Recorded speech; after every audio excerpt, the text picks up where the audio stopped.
parties in their states. Moment of silence, please.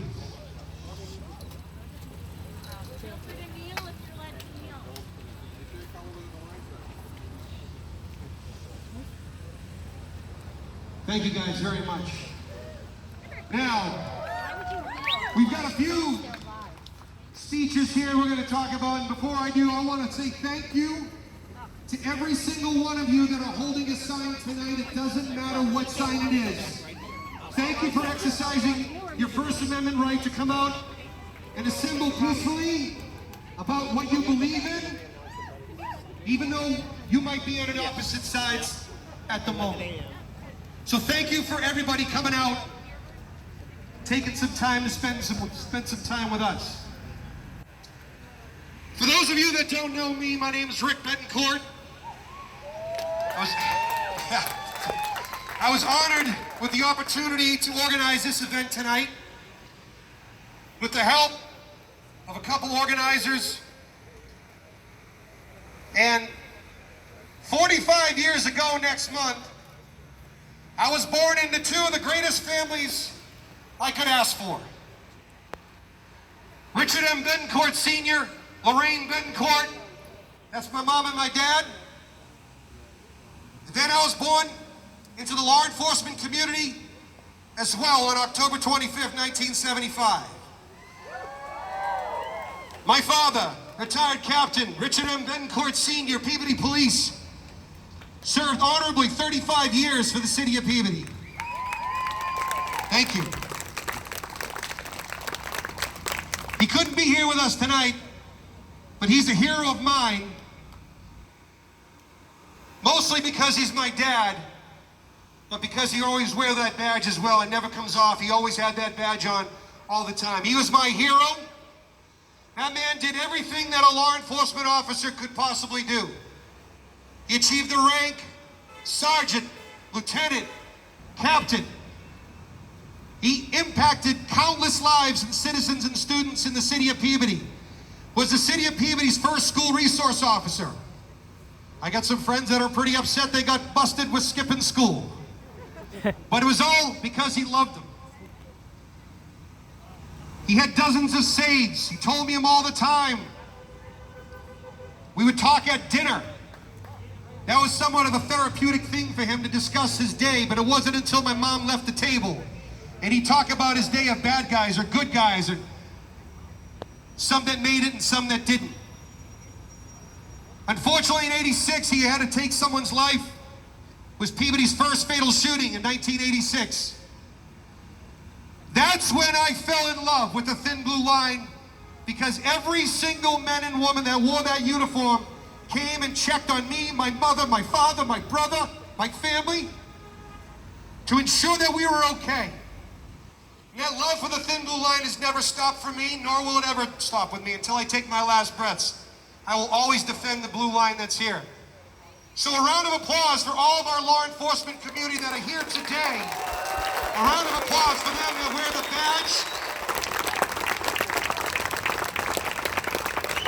You don't know what it's like sitting in a kitchen, listening to a scanner, hoping that you hear your dad's voice, not seeing him on Christmas, on Easter, on Thanksgiving, missing your games, missing your sporting events. So we do what we do because we're honored and we defend their legacy and what they do for all of our community. So thank you to our law enforcement officers.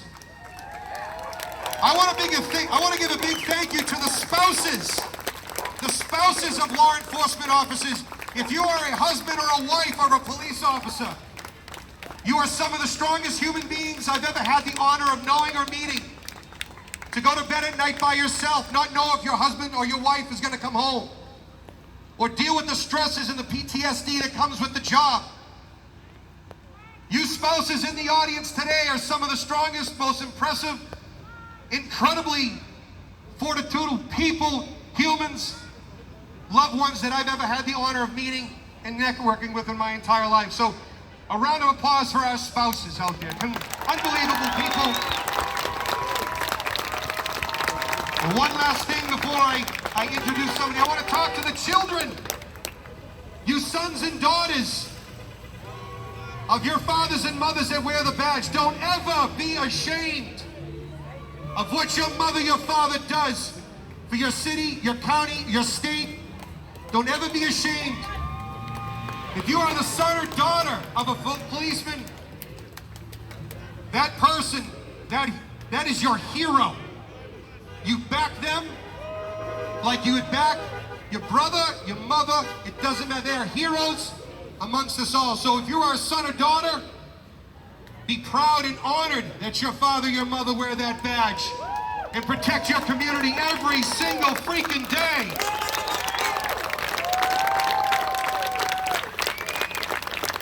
We did this rally for two reasons.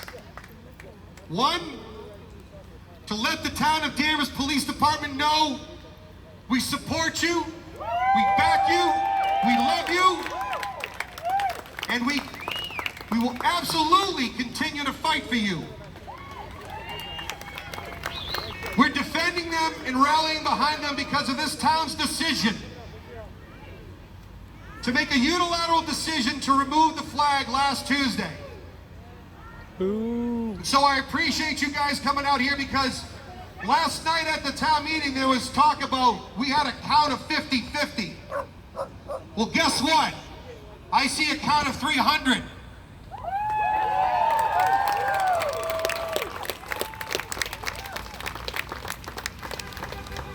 I am so honored that you guys all came out to defend.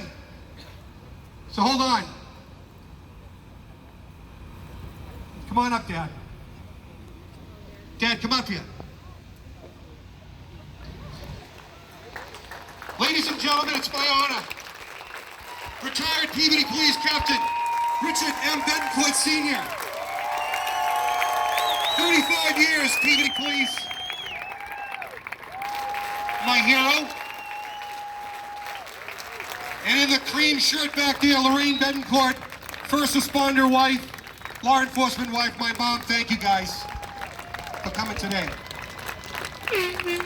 So we came here today to defend Danvers Police and let the town of Danvers selectmen and the community know unequivocally we will continue to push and fight as long and hard as we can to get that thin blue line back on engine 3, back on ladder 1, back on engine 2. We're going to do what we can to get it on every single fire apparatus, because that flag does not mean divisiveness. It doesn't mean hate. It doesn't mean racism. Just because it showed up at 2 rallies someplace by a bunch of idiots, it doesn't mean it's been hijacked. It was never hijacked. And guess what? If you think it was hijacked, well, I'm freaking hijacking it back right now. Yeah.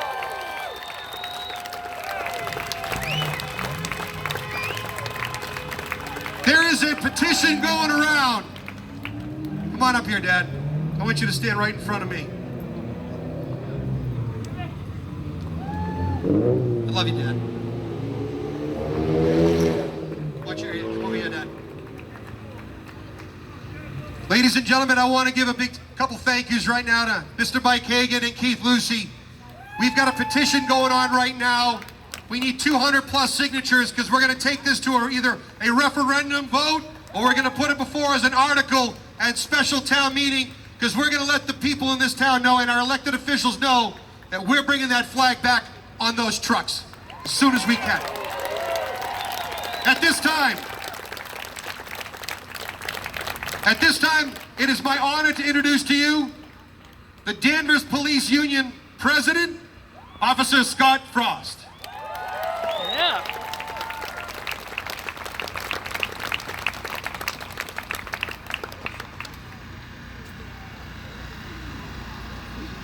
First of all, I'd like to say thank you guys for everybody for coming tonight. I'd like to say thank you everybody for coming tonight. Can you guys hear me now? We all good? So you guys are the reason why we love this job. We've been beaten around for the past couple months by the media, by the politicians who ignore us, our own town officials now. But this is why we've taken the job, right? You guys have really been unbelievable in your support for us. I want to say thank you to the Danvers Fire Department who's here supporting us. I want to say thank you to the Peabody Police. I see people from Beverly Police, our own department, some of our fellow town workers. But most of all, thank you guys all for being here and supporting us tonight. All right? So first of all, I'd like to ask we all be respectful during this.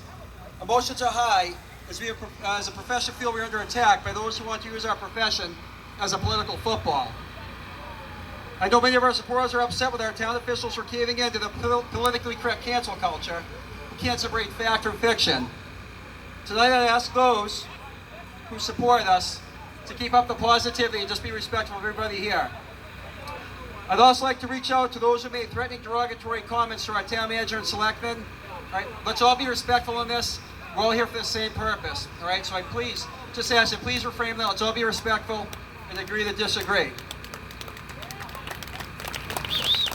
So I've been a police officer for over 20 years. I never thought it would come to this day where I have to stand before people and defend my profession. Never. Along with my fellow officers who chose this career, we didn't choose it to get rich, we didn't choose it for the glory. We chose this job because we have a passion for helping people, we want to support the good people, we want to right the wrongs of society, we want to put the bad guys in jail. This is the time in our society now. We have to defend ourselves from the media, the ignorant, some of the ignorant public, and the elected officials who don't support us. Last night I heard that we kill black and brown men, women, and children. Do you really think we do that? No. Absolutely not. Do people really think that the Danvers police go around killing innocent children, innocent people? Absolutely not. That's not true. And the applause after that was loud. People actually believe that. Is that what the idea that people against this flag believe, that we go around killing innocent people? That could be farther from the truth. Another older gentleman last night who spoke up against us mentioned something about 2 more months of this. Obviously that was a political statement. All right? I'm guessing what they're referring to is President Trump. When I heard that, the immediate thing I thought, this is being made into a political issue.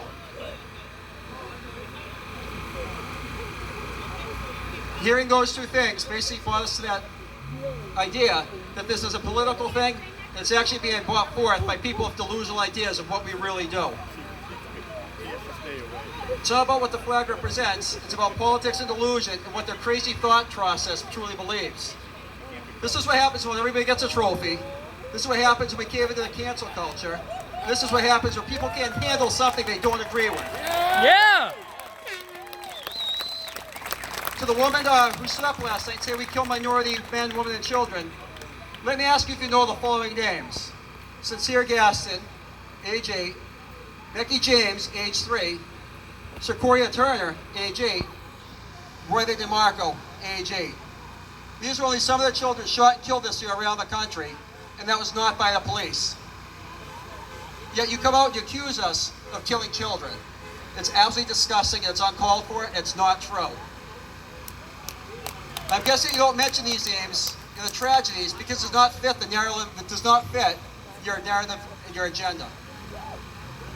Like many who spoke out last night, they ingest the biased media and political garbage that they spew to keep their ratings and get their votes. Politicians aren't supporting us either.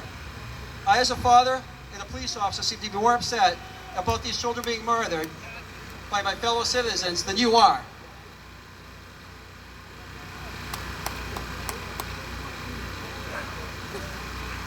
The discussion last night was basically a chance for the selectmen to say that people got up there, say their piece, and basically was a chance to justify the decision that they made prior to hearing us. I was allowed by 3 minutes to speak last night. I think I said something that was pretty important. I don't think it was listened to at all. I remember I was speaking to a brick wall. And the other selectmen, and I say select men, and I want to give a shout out to Maureen Bernard, who had the courage to stand up and do the right thing. So thank you, Maureen. Right? I do believe they support us, but the selectmen caved in the name of political correctness. They all agreed that the initial, and I repeat, the initial meaning of the flag was admirable. But they agreed along with a vocal minority that it should be removed. Once again, they chose political correctness and supporting the cancel culture. That's enough of that. We don't need that anymore. We need to support the majority, and that's who we are here tonight. So I guess it's our own fault that both the left and the right decided to make our flag a political statement. We had no say in the matter. Sadly, this has also been done to our great American flag. We've seen people on the left tear that flag down. We've seen them stomp on it. We've seen them burn it. That's not a political statement. Thousands upon thousands of people have died for that flag. They have to reaffirm the notion that it's okay to politicalize something in the name of social justice and then get canceled out. This is something we'll not forget. Mr. Trask mentioned last night that this is a social matter, and that even a small minority should be enough to cancel this. This is not a social issue. I guess we could call everything a social issue now and complain until we get our way. The selectmen, and once again I say men, because they didn't include Ms. Bernard in this decision, have given way to the cancel culture. I think anybody with one shred of common sense realizes that the flag honoring fallen officers in our service as a profession is either a social or a political cause. That is absolutely not true, and it's inaccurate. Welcome to 2020, where the cancel culture rules and politicians pander to it. Hopefully this will be remembered when the next political elections occur. I explained to us last night what the flag, we explained to everybody last night what the flag meant to us. Personally, having 2 friends killed on the job and having one of my co-workers and brothers severely injured on this job hits home to me. I, along with my fellow officers, have seen unimaginable things that have taken a mental and a physical toll on all of us. This flag represents flag and sacrifice and not politics, as the selectmen, except for Mrs. Bernard, and the vocal minority pretend to believe. Really, the main issue here was it really a flag in a fire truck that made people offended, as some said, or placed them in fear, or was it a blind hatred of law enforcement? I think those who are here with common sense know it's a hatred of law enforcement driving this. This is exactly what it is. We've been called murderers, we've been called racists, yet we have an open house every year in the whole Citizens Academies. We invite everybody, whether African American, Latino, LGBTQ, everybody is invited to our station at that open house to come in. This whole notion about the police flag in the back of a single fire truck, creating fear and making people feel unwelcome, is completely absurd and nothing but a veiled way to use a cancel culture to make a political statement. We have been neglected by the politicians, and I'd also like to call Rep. Spoliotis on this. As union president, I emailed him to have the same reform. I never heard anything back. This is what we're dealing with now.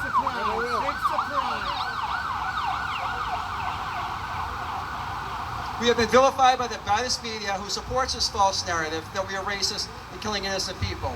And now we are basically rejected by the selectmen who agree on this. In closing, we can't help that people on both sides, and yes, I said both sides, have chosen to take our flag and use it for political gain. What the selectmen did last night was allow, once again, for our flag to be hijacked for political purpose, and they caved in under political correctives and the cancel culture. I know for a fact, as I can see here tonight, that the majority of the town supports us. We appreciate the support. Again, I want to thank everybody for coming out tonight and supporting us. And honestly, I have to say, and I speak for everybody I believe that I work with, the past 2 or 3 months have been hell on this job. We've been through a major pandemic that we're still fighting. We've had the politicians basically throw us under the bus at Beacon Hill. Now we have the town management basically throwing us under the bus, not believing in what we do. We have a flag that represents the sacrifices we make, the fallen officers that represent us, 2 of whom, Eddie Kuchar and Sean Collier, are very good friends of mine. They're taking this now and saying that it represents racism. All right? I'm going to tell you right now, that flag does not represent racism. I see those people here that are basically demonstrating against us tonight. We have one thing in common with you. We don't like racism. We want everybody treated equally. And we're here for the same purpose, to make this a better country. So we do have something in common. All right? All we ask is you listen to us. Let us tell you what that flag represents and respect our opinion, just as we respect yours. All right? We're not that far apart. Or we can bridge that gap. It's not that far apart. All right? And I truly believe that, and I believe every police officer in this country believes that also. And I'm telling you from the bottom of my heart, as a law enforcement member, having family members in law enforcement, my father is in law enforcement, we all believe in that. All right? So going forward, we thank you for your support. All right? All we ask is those who are against us, remember what that blue line flag represents. two of my personal friends that were killed in the line of duty. It represents the service that we give to this town. It represents the good work that we do. It also represents all of you out there that are supporting us. Really, I say thank you so much again, because you guys have really reaffirmed why I took this job tonight. All right, you really increased our morale. I can't say enough again. Thank you guys, everybody, for being here tonight. Those of you that come from out of town, out of state, my friend from Southie that drove up all the way from South Boston, I thank you. Thank you guys for the support. Everybody be safe. Thank you. All right. We got one last speaker, ladies and gentlemen.